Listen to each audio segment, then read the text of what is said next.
I personally feel with each few lines of code, a coder gets an opportunity for a new law to come up. So keeping that in mind, I think if those codes are made within the regulation, it will help the companies scale faster and probably make more money. And as Yuval says that every line of code now writes a line of law. When you're building the next big startup, your advantage is not speed, it's responsible speed. If you're building within a regulatory framework, you can scale.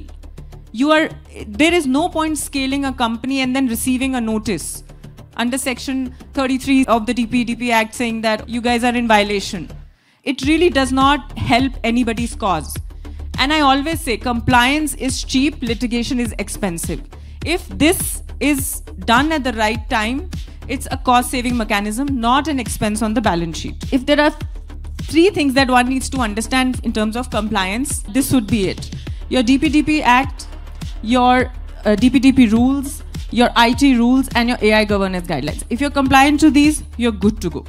That's it. The best part is that the regulation is very self-explanatory. It is very much feasible to comply.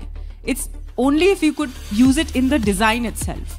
It is very difficult to change a model once it's not compliant. As I say in the AI age, trust will scale faster than data. And AI's greatest disruption won't be technical, it'll be ethical. Imagine winning your customers' trust. That's it you need. As a technology company, of course you need servers. Then you need good coders. And then you of course need marketing. But all this is for the trust of the customer.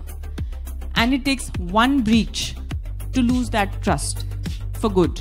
I like to call it the hardest breakup for tech investors. If they lose trust of their customers because of a data breach, it hurts.